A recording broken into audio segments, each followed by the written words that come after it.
The local news.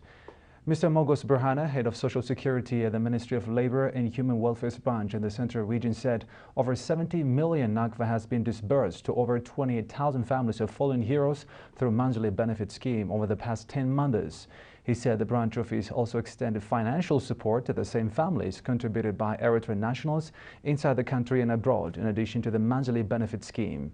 Mr. Mogos also said supporting and patronizing fellow citizens is the culture of the Eritrean people, and that the initiative taken attests to the commitment of honoring the trust of martyrs. According to reports, there are nationals residing in the city of Asmara who took the initiative of patronizing 3 to 10 families of martyrs.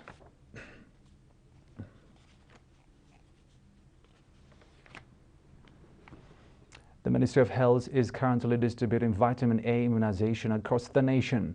The campaign would be provided to children aged 5 months to 5 years in different health stations, schools and kindergartens.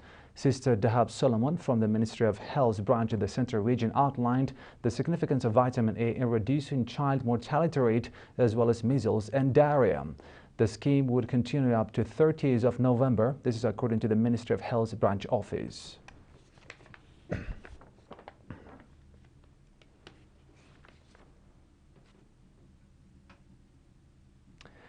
Mr. Fasahaya Towalda, head of Sports and Culture and Currents, said the annual sports activities conducted in the city attested to the endeavors being made to promote community-based sports and enhance public awareness. He said the inhabitants of the Asaba region have played active role towards reinforcing sport activities in the region through contributing more than 1.7 million Nakfa, and that at present there exist 6 federations in the city. Mr. Fasahaya also said stepped-up efforts are being made with a view to reinforcing sport, which has not yet obtained the necessary infrastructure, and the launching of grassroots activities.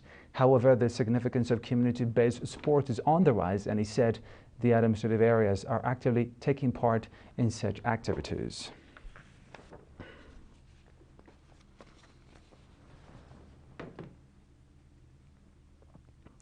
20 breadwinner women who have been attending a 6-month training course in weaving at the newly constructed Women's Center in St. Afa Town graduated on November 23rd.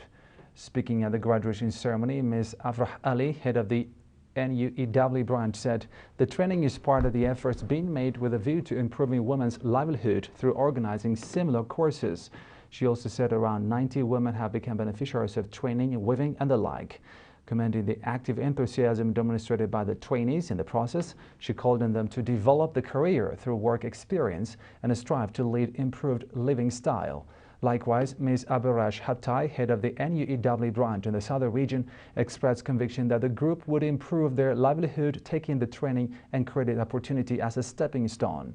In the same vein, Mr. Kiros Gebre Mariam, head of Finance Administration in the sub-zone, expressed readiness of the sub-zonal administrations and the news branch to sustain collaboration in their activities. A representative of the trainees voiced appreciation for the Eritrean women residing in North America for putting in place the Women's Center.